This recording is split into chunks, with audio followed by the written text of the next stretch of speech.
Last business management में हम हमारा चैप्टर नंबर 14 डिस्कस कर रहे थे कॉर्पोरेट रिस्पॉन्सिबिलिटी, सोशल रिस्पॉन्सिबिलिटी के बारे में, जिसमें हमने सोशल रिस्पॉन्सिबिलिटी जो टॉपिक है वो कवर अप कर लिया था। जो कॉर्पोरेट सोशल रिस्पॉन्सिबिलिटी है वो आपका इस चैप्टर का लास्ट टॉपिक है और इसी के साथ हमारा सिलेबस भी फिनिश होने वाला है। तो चलिए कॉर्पोरेट सोशल रिस्पॉन्सिबिलिटी के बारे में बात करते हैं। देखिए, where is it is the responsibility of every business enterprise to act in a socially, ethically desirable manner. The concept of CSR is used particularly with reference to joint stock companies. जो corporate social responsibility है ये कहाँ use होती है? joint stock companies में use होती है। CSR can be defined as achieving commercial success in ways that honor ethical values and respect people, communities, sustainability of environment. जो आपकी CSR है वो क्या है? देखिए, आपके CSR का मतलब क्या है कि आप जो है अपने कमर्शियल गोल्स को अचीव करते हैं और उसके साथ साथ जो आपके सोसाइटी की वैल्यू है, कम्युनिटी की वैल्यू है, उसका भी ध्यान रखते हैं। CSR means addressing the legal, ethical, commercial, social and other expectation that the society has from the corporates who should take action and decision that fairly balance the claims of all the stakeholders, share holders, creditors, competitors, workers, government and society at large. देखिए, CSR जो है हम कैसे define कर सकते हैं? CSR जो है आपकी वो लीगल, एथिकल, सोशल या कमर्शियल एक्सपेक्टेशन है एक कंपनी से सोसाइटी की, जो वो लेती है किसके फेवर में? अपने स्टेक होल्डर्स के फेवर में, शेयर होल्डर्स के फेवर में, क्रेडिटर्स, कॉम्पिटिटर्स, वर्कर्स और गवर्नमेंट के फेवर में। It is expected from the business organisation to fulfil their responsibility towards different section of society, but an attempt has been made to give it a legal shape for the first time through Indian Companies Act 2013. CSR not only deal with corporate philanthropy but also with other issues that affect environment, consumers, human rights, supply chain, sustainability and transparency for the greater good of the world at large. देखिए, जो business organisation है उसके society के लिए कुछ एक duties रहती हैं, जैसे कि कंपनीज एक्ट 2013 में मेंशन है, जो क्या है उसके सिर्फ और सिर्फ पर्सनल ड्यूटी से ना रिलेट होकर के, सिर्फ कंपनी से ना रिलेट होकर के एनवायरनमेंट, कंज्यूमर, ह्यूमन राइट्स सभी से किसी न किसी फॉर्म में लिंक होती है। Businesses that integrate social responsibility into their mission acknowledge that the business process has an impact beyond the company. जो बिजनेस है जो सोशल रिस्पॉन्सिबिलिटी को फुलफिल कर रहा है वो ये भी बोलता है कि जो एक बिजनेसमैन है उसकी कंपनी के अलावा भी एक रिस्पॉन्सिबिलिटी होती है।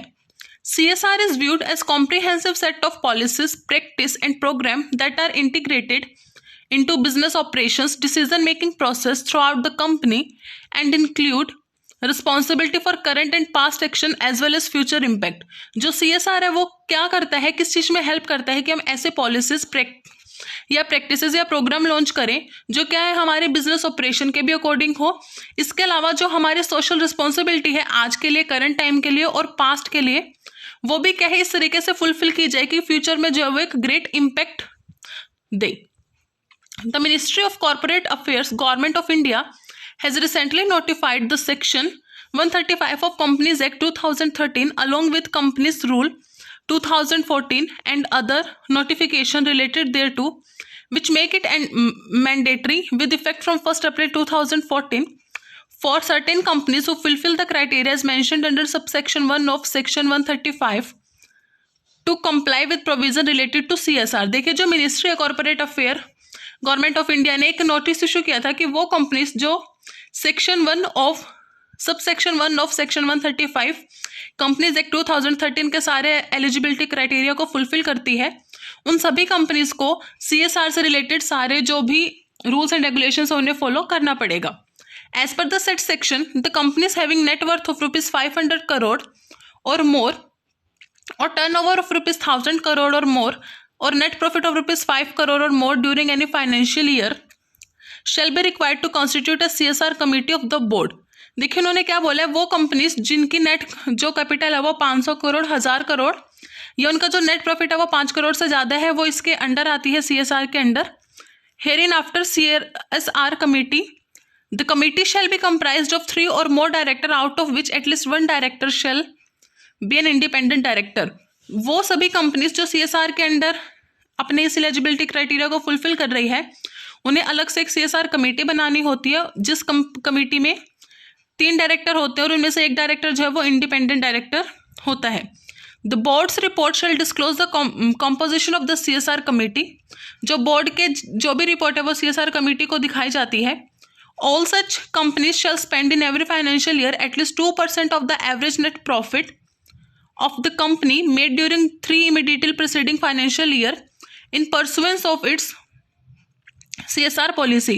ऐसी कंपनी को क्या करना होता है, पिछले 3 साल में उन्होंने जो भी प्रॉफिट कमाया है उसका 2% अपनी CSR पॉलिसी मतलब अपनी कॉर्पोरेट सोशल रिस्पॉन्सिबिलिटी को फुलफिल करने में देना होता है।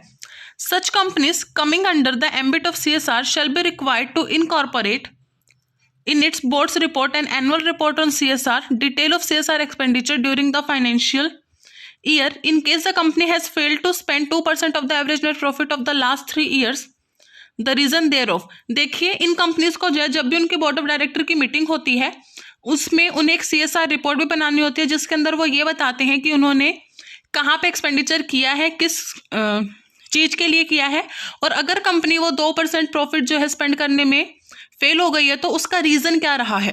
ठीक है। CSR committee shall formulate and recommend to BOD CSR policy on the lines specified. The company is required to give preference to local areas where it operate for spending the amount embarked for CSR। वो जो company है जो CSR के अंदर अपने expense को अपने expense करती है, अपने प्रॉफिट को स्पेंड करती है, उसे क्या है सबसे पहले लोकल एरिया को ही चूज करना चाहिए अपने CSR के एक्सपेंस करने के लिए। मतलब ओवरऑल क्या है कि वो कंपनीज जो एलिजिबिलिटी क्राइटेरिया को फुलफिल करती है CSR के अंदर रजिस्टर होने के लिए, उन्हें जो है सारे अपने प्रॉफिट अपने लगातार 3 साल के प्रॉफिट का 2% जो शेयर है वो एक्सपेंड करना पड़ता है in the form of CSR। और अगर वो कंपनी ऐसा नहीं कर पाती है तो उसे एक प्रॉपर रीजन देना होता है कि किस वजह से उन्होंने अपना जो है CSR नहीं स्पेंड किया। अब देखिए प्रोविजन अंडर कंपनीज एक्ट 2013 कौन कौन से प्रोविजन दिए गए हैं। Section 135 corporate social responsibility effective from 1 April 2014। Applicability सबसे पहले एप्लीकेबल कहाँ है ये देखिए। Section 135 shall not apply for a period of 5 years from the commencement of business of a specified IFSC public company wide notification number 8T dated 4 January 2017। कोई भी company अपने शुरू होने के 5 साल तक जो है CSR सेक्शन 135 में रजिस्टर होने के लिए अप्लाई नहीं कर सकती। सेक्शन 135 और उन कंपनीज पे शुरुआती 5 सालों में सेक्शन 135 की कोई भी कंडीशन जो वो एप्लीकेबल नहीं होती। Section 135 shall not apply for a period of 5 years from the commencement of business of a specified IFSC private company wide notification number 9E dated 4 January 2017। ना तो पब्लिक कंपनी के केस में ऐसा होता है और ना ही प्राइवेट कंपनी के केस में ऐसा होता है। Every company having net worth of rupees 500 crore or more or turnover of rupees 1000 crore or more or have a net profit of rupees 5 crore or more during any financial year shall constitute a corporate social responsibility committee of the board consisting of 3 or more directors out of which at least 1 director shall be an independent director। ये जो मैं आपको अभी भी बता चुकी हूँ कि वो कंपनीज जिनकी जो नेटवर्थ 500 करोड़ या 1000 करोड़ से ज़्यादा है और उनका नेट प्रॉफिट जब वो 5 करोड़ से ज़्यादा है तो उन्हें एक अलग से CSR कमेटी बनानी होती है जिसके अंदर 3 डायरेक्टर होते हैं और उनमें से जो एक डायरेक्टर है वो इंडिपेंडेंट डायरेक्टर वहाँ होता है। Second, expression in board report. The board's report under section 3 of section 134 shall disclose the composition of corporate social responsibility committee. Section 135(2). इसके अलावा जो आपके बोर्ड की रिपोर्ट बनी है वो आपको बतानी होती है, डिस्क्लोज करनी होती है कि कॉर्पोरेट सोशल रिस्पॉन्सिबिलिटी कमेटी को कि आपने किस तरीके से कहाँ पे एक्सपेंडिचर किया है। Function of corporate social responsibility committee. The committee shall formulate and recommend to the board a corporate social responsibility policy which shall indicate the activities to be undertaken by the company as specified in Schedule 7। देखिए जो committee है वो क्या करती है, recommend कर सकती है कंपनी को कुछ एक ऐसी social responsibility corporate responsibility policy जो क्या है कंपनी को फुलफिल करनी है अपने टाइम में। B. Recommend the amount of expenditure to be incurred on the activities referred to in clause A। देखिए, जो अभी हमने बात की कि वो एक पॉलिसी बता सकती है, इसके अलावा कितना अमाउंट उस पर स्पेंड करना है उस पर्टिकुलर पॉलिसी पे, उसके बारे में भी आपको वो कमेटी इंस्ट्रक्शन दे सकती है। Number C, monitor the corporate social responsibility policy of the company from time to time. इसके अलावा वो क्या करती है, जो भी कंपनी ने जो भी सोशल रिस्पॉन्सिबिलिटी पॉलिसी बनाई है उसको टाइमली मॉनिटर करती है कि अकॉर्डिंगली सारा काम वहां पे किया जा रहा है या नहीं किया जा रहा। दैट मीन्स क्या है, वो कॉर्पोरेट सोशल रिस्पॉन्सिबिलिटी कमेटी करती क्या है, नंबर फर्स्ट आपको बताती है कि आपको किस तरीके की कॉर्पोरेट सोशल रिस्पॉन्सिबिलिटी पॉलिसी बनानी चाहिए, उस पॉलिसी के अंदर आपका कितना खर्चा आएगा या आपको पर्टिकुलर अमाउंट किस एक्टिविटी पे कितनी खर्च करनी है, और इसके अलावा आपको ये और इसके अलावा वो क्या है, टाइमली उससे सुपरवाइज भी करती है कि क्या सारे एक्शन जो है अकॉर्डिंगली फुलफिल किए जा रहे हैं या नहीं किए जा रहे। उसके बाद नंबर फोर्थ है action taken by board. The board of every company refer to in subsection first shall, after taking into account the recommendation made by the corporate social responsibility committee, approve the corporate social responsibility policy for the company and disclose content of such policy in its report and also place it on the company's website if any in such manner as may be prescribed। देखिए, जैसे ही उस committee ने अपना decision बताया कि आप इस तरीके की corporate social responsibility policy fulfil frame कर सकते हैं, उसके अकॉर्डिंग काम कर सकते हैं, बोर्ड क्या करता है, उस पॉलिसी को अप्रूव करता है और अगर चाहे तो कंपनी की वेबसाइट पर भी उस पॉलिसी के बारे में डिटेल्स डाल सकता है। Number second, ensure that the activities as are included in corporate social responsibility policy of the company are undertaken by the company. इसके अलावा वो जो बोर्ड है या वो जो कमेटी है वो क्या चेक करती है कि जो भी कॉर्पोरेट सोशल रिस्पॉन्सिबिलिटी पॉलिसी के अंदर बताई गई है एक्टिविटीज, क्या वो कंपनी अच्छे तरीके से उन्हें परफॉर्म कर रही है या नहीं कर रही। After that number fifth, CSR expenditure. The board of every company refer to in subsection first shall ensure that the company spend in every financial year at least 2% of the average net profit of the company made during the 3 immediately preceding financial years in pursuance of its corporate social responsibility policy. जो CSR expenditure है उसके अंदर क्या होता है, आपके लगातार 3 साल का जो प्रॉफिट है उसका 2% जो है आप कॉर्पोरेट सोशल रिस्पॉन्सिबिलिटी पॉलिसी के लिए स्पेंड करें। Number 6, preference to local areas. आप जो है अपने लोकल एरियाज को जहाँ पे आपका बिजनेस ऑपरेट हो रहा है वहाँ पे कॉर्पोरेट सोशल रिस्पॉन्सिबिलिटी पॉलिसी का जो भी एक्सपेंडिचर है उसको स्पेंड करने की कोशिश करें। Number 7, mention of failure to spend. अगर आप किसी रीजन से, किसी जेन्युइन रीजन से वो नहीं कर पाए हैं स्पेंड अमाउंट, तो आप जो है उस फेलियर का प्रॉपर रीजन बताएं कि किस वजह से आप नहीं कर पाए हैं। Number 8, calculation of net profit. For this purpose average net profit will be calculated in accordance with the provision of section 198। ठीक है, और इस अमाउंट को खर्च करने के लिए कौन सा नेट प्रॉफिट लेना है, वो हम एवरेज नेट प्रॉफिट लेते हैं उन तीनों प्रीसीडिंग्स ईयर का। ओके, तो ये थी आपके प्रोविजन के कौन कौन से प्रोविजंस होते हैं under section 2013 of companies act, किस तरीके से कॉर्पोरेट सोशल रिस्पॉन्सिबिलिटी को फुलफिल किया जाता है। अब देखिए other function of corporate social responsibility. Every company including its holding और subsidiary and a foreign company defined under clause 42 of section 2 of act having its branch office or project office in India which fulfill the criteria specified in subsection 1 of section 135 of the act। देखिए, कोई भी company चाहे वो holding है, चाहे subsidiary है या कोई फॉरेन कंपनी है, जो सबसेक्शन 1 ऑफ सेक्शन 135 फुलफिल करती है, वो क्या है, कॉर्पोरेट सोशल रिस्पॉन्सिबिलिटी को फुलफिल करती है कंपनी।